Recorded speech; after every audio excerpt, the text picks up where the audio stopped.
Hi dears, good morning. നമുക്കിന്നൊരു lunch vlog ആയാലോ? വളരെ പെട്ടെന്ന് തയ്യാറാക്കാൻ പറ്റിയ 2-3 റെസിപ്പീസ്, ഒരു 20-25 മിനിറ്റ് മതി കേട്ടോ മാക്സിമം. അപ്പോൾ നമുക്ക് എങ്ങനെയാണ് നമ്മുടെ ഇന്നത്തെ ലഞ്ച് റെഡിയാക്കുന്നത് നോക്കാം. വളരെ സിമ്പിളായിട്ടുള്ള കറികളാണ്, നിങ്ങളെല്ലാവരും തയ്യാറാക്കി നോക്കുക. ഞാനിപ്പോൾ ഇതാ പയറ് വേവിച്ചെടുത്തിട്ടുണ്ട്, അതുപോലെ കോവയ്ക്ക നീളത്തിൽ കട്ട് ചെയ്തെടുത്തിട്ടുണ്ട്, തേങ്ങ ചിരവിയതെടുത്തിട്ടുണ്ട്, മത്തങ്ങ കട്ട് ചെയ്തെടുത്തിട്ടുണ്ട്. ആദ്യം നമുക്ക് മത്തങ്ങയും പയറും കുക്ക് ചെയ്തെടുക്കാം. പയറ് വേവിച്ചതാണ്, അതിലേക്ക് മത്തങ്ങയും കൂടി ചേർത്ത് കുക്ക് ചെയ്യാൻ വയ്ക്കാം. പയറ് വേവിച്ച വെള്ളത്തോടു കൂടി പയറ് കുക്കറിലുണ്ട്, അതിലേക്ക് 2 പച്ചമുളക്, ഉപ്പ് ചേർക്കാതെയാണ് പയറ് വേവിച്ചിട്ടുള്ളത്. പയറിനും മത്തങ്ങയ്ക്കും ആവശ്യമായിട്ടുള്ള ഉപ്പ്, പിന്നെ നമ്മൾ കട്ട് ചെയ്ത് വെള്ളത്തിലിട്ട് വെച്ചിരിക്കുന്ന മത്തങ്ങ വെള്ളത്തിൽ നിന്ന് മാറ്റി പയറിലേക്ക് ഇട്ട് കൊടുക്കുക. ഇതൊരു വിസിൽ വരുന്നത് വരെ അടച്ചു വെച്ച് കുക്ക് ചെയ്തെടുക്കുക.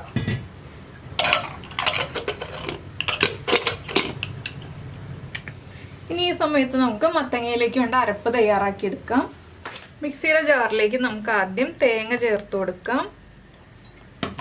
തേങ്ങയിലേക്ക് കുറച്ച് ജീരകം, ഒരു 1/2 ടീസ്പൂൺ നല്ല ജീരകം, കുറച്ച് വെള്ളം, ഇത്രയും ചേർത്തൊന്ന് തരിതരിപ്പായിട്ട് അരച്ചെടുക്കുക. നന്നായിട്ട് അരയണ്ട, ഒന്ന് ചെറുതായിട്ട് അരച്ചെടുക്കുക.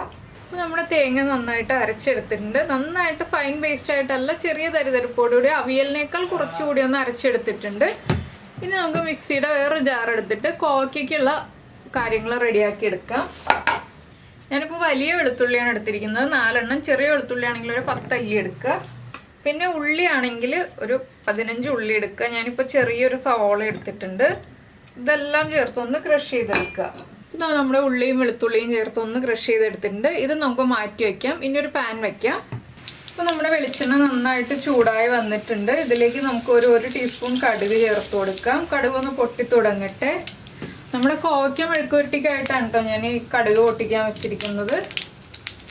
കടുക് പൊട്ടി കഴിയുമ്പോൾ നമ്മൾ ക്രഷ് ചെയ്ത് വെച്ചിരിക്കുന്ന ഉള്ളി വെളുത്തുള്ളി,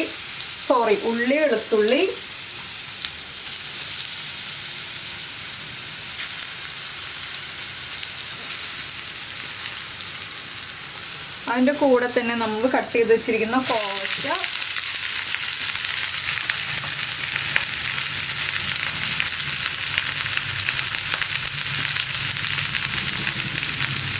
രണ്ട് തണ്ട് കറിവേപ്പില,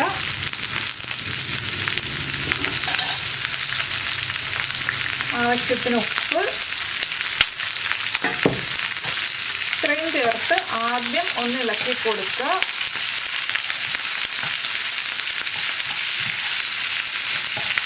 കുറച്ച് കട്ടിയുള്ള പാനിൽ വെച്ചിട്ട് വേണം കോവയ്ക്ക മെഴുക്കുവരട്ടി ഉണ്ടാക്കാനായിട്ട്. ഇരുമ്പിൻ്റെ ചീനച്ചട്ടിയോ കട്ടിയുള്ള പാനോ.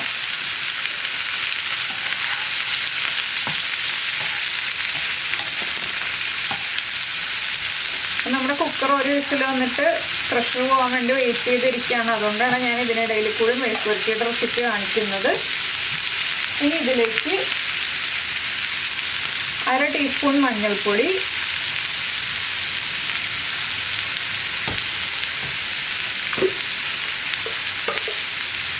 1 ടീസ്പൂൺ കാശ്മീരി ചില്ലി പൗഡർ,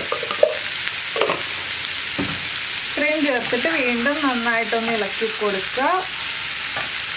കുറച്ച് വെളിച്ചെണ്ണയും കൂടുതൽ വേണം കോവയ്ക്ക മെഴുക്കുവരട്ടിക്ക്. എന്താണെന്ന് വെച്ചാൽ കോവയ്ക്ക വെളിച്ചെണ്ണയിലും ആവിയിലും ഒന്ന് കുക്കായി വരണം.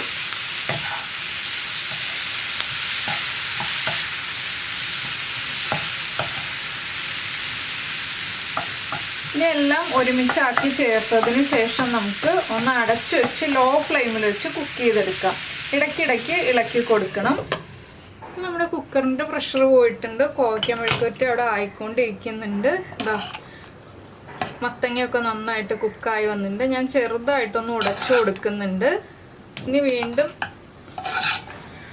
ഒന്നുകൂടി ഫ്ലെയിം ഓൺ ചെയ്തിട്ടുണ്ട്. ഇതിലേക്ക് ഒരു 1/2 ടീസ്പൂൺ മഞ്ഞൾപ്പൊടി, 1/4 ടീസ്പൂൺ കാശ്മീരി ചില്ലി പൗഡർ, ഇത്രയും ചേർത്തിട്ട് ഒന്ന് ഇളക്കി കൊടുത്ത് ഒന്നുകൂടി ഒന്ന് തിളപ്പിക്കാൻ വെക്കുന്നുണ്ട്.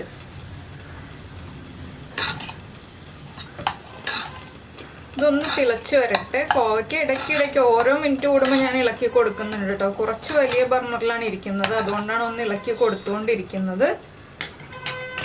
അപ്പോൾ ഈ മത്തങ്ങയും പയറും ഒന്ന് നന്നായിട്ട് തിളച്ച മഞ്ഞൾപ്പൊടിയുടെയും മുളക് പൊടിയുടെയും റോ ടേസ്റ്റ് ഒന്ന് മാറി വരട്ടെ. അപ്പോൾ ഇതാ നമ്മുടെ കോവയ്ക്ക റെഡിയായി വന്നിട്ടുണ്ട്. ഇനി നമുക്ക് കോവയ്ക്ക മാറ്റി വെച്ചിട്ട് മത്തങ്ങയിലേക്കുള്ള കാര്യങ്ങൾ റെഡിയാക്കി എടുക്കാം. വേറൊരു പാൻ വയ്ക്കാം. പാൻ ഒന്ന് ചൂടായി വരട്ടെ. പാൻ ചൂടായി തുടങ്ങുമ്പോൾ പാനിലേക്ക് നമുക്ക് വെളിച്ചെണ്ണ ചേർത്ത് കൊടുക്കാം. കുറച്ച് വെളിച്ചെണ്ണ വേണം, നമുക്ക് തേങ്ങയൊക്കെ വറുത്തെടുക്കാൻ ആവശ്യമായ വെളിച്ചെണ്ണ വേണം ഇതിൽ. വെളിച്ചെണ്ണ ചൂടായി തുടങ്ങട്ടെ. വെളിച്ചെണ്ണ ചൂടായി വരുന്ന സമയത്ത് നമുക്ക് ആദ്യം 1 ടീസ്പൂൺ കടുക് ചേർത്ത് കൊടുക്കാം. കടുക് ഒന്ന് പൊട്ടി തുടങ്ങട്ടെ. ഇപ്പോൾ നമ്മുടെ മുളക് പൊടിയുടെ മഞ്ഞൾപ്പൊടിയുടെ ആ റോ ടേസ്റ്റൊക്കെ ഒന്ന് മാറി വന്നിട്ടുണ്ട്. ഇതിലേക്ക് നമ്മൾ അരച്ചു വെച്ചിരിക്കുന്ന അരപ്പ് ചേർത്ത് കൊടുക്കാം. തേങ്ങയും ജീരകവും കൂടി അരച്ചെടുത്തില്ലേ, ആ അരപ്പൊന്ന് ചേർത്ത് കൊടുക്കാം. ഇനി അരപ്പും കൂടി ചേർന്ന് നന്നായിട്ടൊന്ന് തിളച്ച് കുക്കായി വരണം. നമ്മുടെ കടുക് പൊട്ടി കഴിഞ്ഞുകൊണ്ടിരിക്കുന്നുണ്ട്. ഇതിലേക്ക് ഒരു 4 വറ്റൽമുളകും അതുപോലെ തന്നെ നമ്മൾ എടുത്തു വെച്ചിരിക്കുന്ന ഒരു അരമുറി തേങ്ങ ചിരവിയതും ചേർക്കുക. ഇത് നന്നായിട്ടൊന്ന് ഇളക്കി കൊടുക്കുക. തേങ്ങയുടെ കളറ് ചെറുതായിട്ടൊന്ന് ചേഞ്ചായി വരണം. ഇതിലേക്ക് ഒരു 2 തണ്ട് കറിവേപ്പിലയും കുറച്ച് ഉപ്പും ചേർത്ത് കൊടുക്കുക. തേങ്ങയ്ക്ക് ആവശ്യമായ ഉപ്പും ചേർത്ത് കൊടുക്കുക. ഇനി തേങ്ങയുടെ കളറ് മാറി വരുന്നത് വരെ ഒന്ന് ഇളക്കി കൊടുത്തുകൊണ്ടിരിക്കുക. ഒരുപാട് അങ്ങോട്ട് ബ്രൗൺ ആയി പോകണ്ട, ചെറുതായിട്ടൊന്ന് ബ്രൗൺ ആയി വരണം. ഇപ്പോൾ ഇതാ നമ്മുടെ തേങ്ങയുടെ കളറൊക്കെ മാറി വന്നിട്ടുണ്ട്. ഞാൻ ഫ്ലെയിം ഓഫ് ചെയ്തിട്ട് നമ്മുടെ മത്തങ്ങയുടെ കൂട്ടിലേക്ക് ചേർത്ത് കൊടുക്കാൻ പോവാണ്.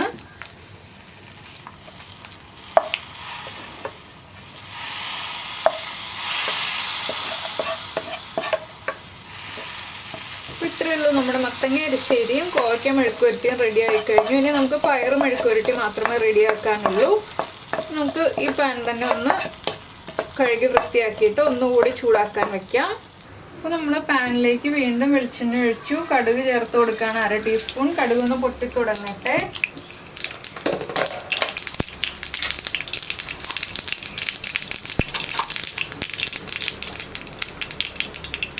കടുക് പൊട്ടി കഴിയുമ്പോൾ കട്ട് ചെയ്ത് വെച്ചിരിക്കുന്ന സവോള ചേർക്കണം. സവോള അല്ലെങ്കിൽ ഉള്ളി ചേർക്കുക. ഉള്ളി ഒന്ന് ഇളക്കി കൊടുക്കുക.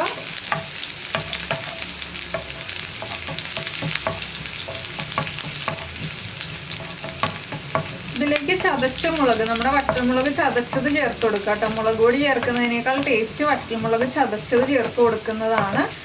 സവോളയുടെ കളറൊക്കെ ഒന്ന് മാറി വരുമ്പോൾ ചതച്ച് വെച്ചിരിക്കുന്ന വറ്റൽമുളക് 1 ടീസ്പൂൺ ചേർത്ത് കൊടുക്കുക. നല്ല എരിവുള്ള വറ്റൽമുളകാണ്, അതുകൊണ്ടാണ് ഞാൻ 1 ടീസ്പൂൺ മാത്രം ചേർത്ത് നിർത്തുന്നത്. ഇതിലേക്ക് നമ്മൾ വേവിച്ച് വെച്ചിരിക്കുന്ന പയറ് ചേർത്ത് കൊടുക്കുക.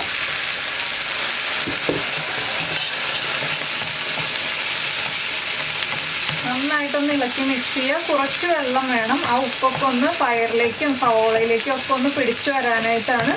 ഉപ്പ് ചേർത്തല്ല ഞാൻ പയർ വേവിച്ചത്, ഉപ്പ് ചേർത്തൊന്ന് മിക്സ് ചെയ്ത് വെച്ചു എന്നേ ഉള്ളൂ. ഇനി വെള്ളം ഒന്ന് വറ്റി വരട്ടെ. ഇതാ നമ്മുടെ പയറും മെഴുക്കുവരട്ടിയും റെഡി ആയി കഴിഞ്ഞു. കുറച്ച് കുഴഞ്ഞിരിക്കുന്ന രീതിയിലാണ് പയറും മെഴുക്കുവരട്ടി ഉള്ളത്. എനിക്ക് കുറച്ച് കുഴഞ്ഞിരിക്കുന്ന രീതിയിലാണ് ഇഷ്ടം. നിങ്ങൾക്ക് ഇത്രയും കുഴഞ്ഞിരിക്കണമെന്നുണ്ടെങ്കിൽ 1 വിസിൽ കുറച്ചെടുക്കുക. അപ്പോൾ നമുക്ക് ഫ്ലെയിം ഓഫ് ചെയ്യാം. ഇനി ചോറ് വിളമ്പാം. അപ്പോൾ ഇതാ നമ്മുടെ ഇന്നത്തെ വിഭവങ്ങളൊക്കെ റെഡി ആയി കഴിഞ്ഞു. എല്ലാവർക്കും ഇഷ്ടമായി എന്ന് വിചാരിക്കുന്നു. നമുക്ക് നമ്മുടെ അടുത്തൊരു വീഡിയോയുമായിട്ട് അടുത്ത ദിവസം വീണ്ടും കാണാം.